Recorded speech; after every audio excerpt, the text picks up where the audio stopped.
গাড়ি নেওয়ার সময় কি ব্যাংক থেকে লোন নেওয়া যাবে, মানে কিস্তি ইনস্টলমেন্ট, তাই তো? দুটো পয়েন্ট মনে রাখবেন, গাড়ির লোনে নেওয়া যাবে কি যাবে না। ইসলাম কোনো ভোগ বিলাসিতার জন্য ধার ঋণ নেওয়া এটাকে জায়েজ করেনি। কথা বুঝতে পারলেন?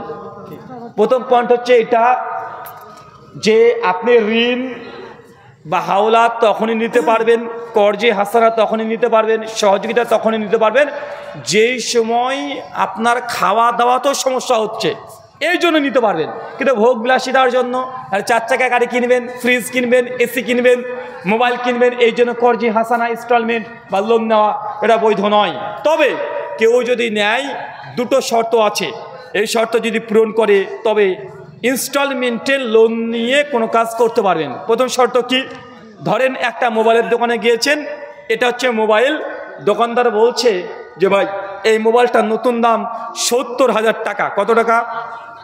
70,000 টাকা। আপনি 20,000 টাকা জমা দেবেন আর 5 মাসের কিস্তি করে দেবো 10,000 টাকা করে, তাহলে 50,000 হয়ে গেল। 70 নগদ নিলেও 70, বাকি নিলেও 70, এবং আপনি 20,000 টাকা জমা দিয়েছেন দোকানে, 5টা ইনস্টলমেন্ট আপনার দিয়েছে 10,000 টাকা করে, 5 মাসে টাকা শোধ করতে হবে। যদি কোনো সময়তে আপনি ইনস্টলমেন্ট ব্রেক করে দেন, মানে দিতে পারেন নাই, কোনো মাসের ব্রেক হয়ে গেছে, যদি কোনো এক্সট্রা কোনো চার্জ না কাটে, এক্সট্রা যদি কোনো ইন্টারেস্ট সুদ রিবা যদি না কাটে, কোনো একটা ইনস্টলমেন্ট ফেল হওয়ার কারণে বলছে আপনি একটা ইনস্টলমেন্ট ফেল করেছেন, একটা কিস্তি ফেল করেছেন, এই জন্য 50 টাকা অতিরিক্ত যদি চার্জ কাটে, তাহলে এই শর্তে কোনো বাকিতে কোনো ইনস্টলমেন্টে কিস্তিতে কোনো কিছু নেওয়া জায়েজ নয়। আর যদি শর্ত এটা দেয়, ভাইজান এই যে মোবাইল 70,000 টাকা দাম, 20,000 টাকা নগদ দেন, 50,000 টাকা বাকি, 6 মাসের মধ্যে শোধ করতে হবে, 6 মাসের মধ্যে শোধ আপনি করে দেবেন, মাঝখানে কোনো ইন্টারেস্ট বা সুদ নেই। এটা যদি হয় যে 6 মাসের মধ্যে শোধ করবেন, কোনো ইন্টারেস্ট অতিরিক্ত ধার্য করা হবে না। যদি একটা কিস্তি ফেল হয়ে যায়, তারপরেও আপনার কাছে সে সুদ বা চার্জ কিছু কাটবে না, বরং কোম্পানি যদি এটা বলে যদি আপনি পরপর 3টে কিস্তি ফেল করেন, আপনার মোবাইলটাকে আমি উঠে নিয়ে চলে যাব, তারপরে আপনার সঙ্গে বোঝাপড়া হবে, তাহলে ঠিক আছে। কিন্তু ইন্টারেস্ট যদি ধরে নেয় যাবে না। কথা বুঝতে পারলেন?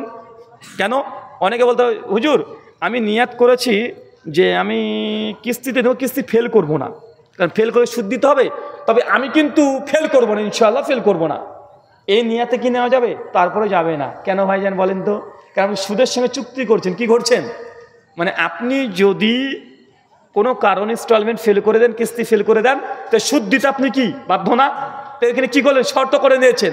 সুনান তিরমিজির হাদিস, কেউ যদি জেনে বুঝে একটা সুদ খায়, মায়ের সঙ্গে জেনা করলে যেই পাপ, আপনি একাই সেই পাপ করছেন। এখন কেউ যদি বলে ভাই তো 50,000 টাকা তোকে ধার দিচ্ছি, তুই যদি শোধ করতে না পারিস তোর মায়ের সঙ্গে জেনা করাবো, এখন আপনি বলেন তো করবেন? এই শর্তে রাজি হবেন? হ্যাঁ? তাই যদি ইন্টারেস্টবিহীন হয়, মানে অনেকগুলো মানে ফিনান্সিয়াল অনেকগুলো পয়েন্ট আছে, শুধু একটা পয়েন্ট বললাম, এই অর্থে জায়েজ, অন্যথায় জায়েজ হবে না। শুকরান।